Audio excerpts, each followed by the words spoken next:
Ассалаумағалейкум достар. Бүгін бізге Nexia автокөлігін жігіттер сүйреп алып келген екен. Оталмайды дейді. Сендегіде бензин кеп тұр, тоқ кеп тұр дейді, бірақ оталмай жатыр. Соны қазір көретін боламыз. Мінекей достар, Nexia автокөлігін көруді бастаймыз.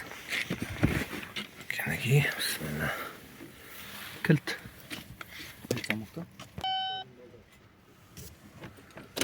Прибор бәрі жанып тұр.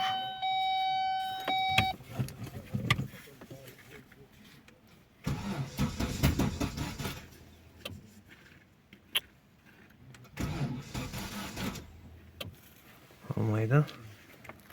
Бензин насос істеп тұр, дыбыс шығып тұр.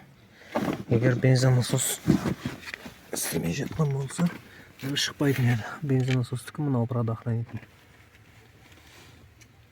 Он сол.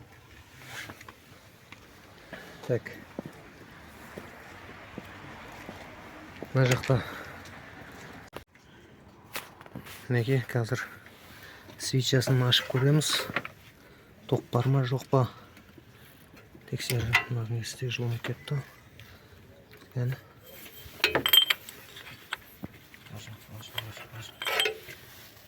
Кішкентай екен, ұмытылмайды.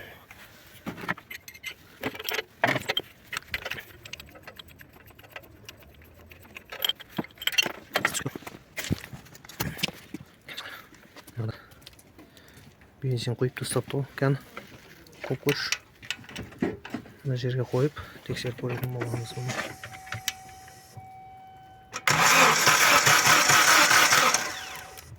Свечада тоқ бар.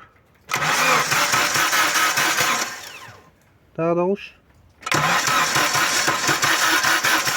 Бол, тоқ бар.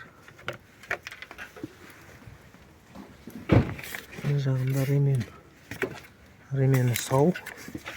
Кән қуып көрші.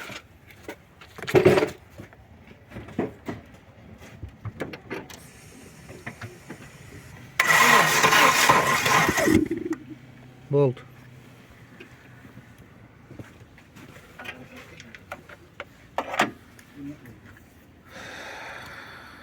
Барлығы бар. Бензин кеп тұр. Тоқ кеп тұр, бірақ оталмайды. Бұл неден болуы мүмкін. Енді мына жақтан распредвал көрінбейді. Сол үшін біз мына крышкасын ашып көретін боламыз. Енді мінекей крышкасын ашып көреміз.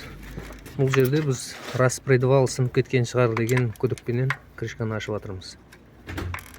Сіздерде жандегідей тоқ келіп, бензин келіп тұрса, оталмаған жағдайда осы крышканы ашып көріңіздер.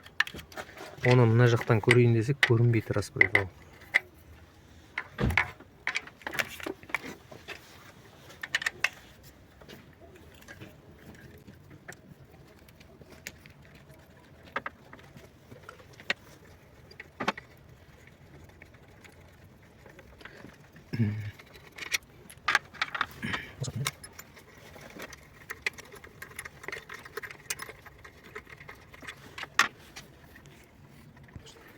Мінекей болттарын босаттық, енді крышканы ашамыз. Распредвал.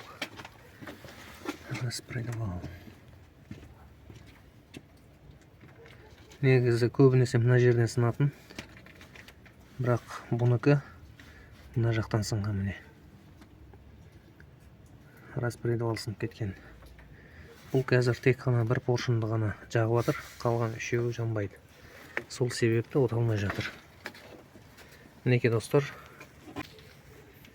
Мінекей.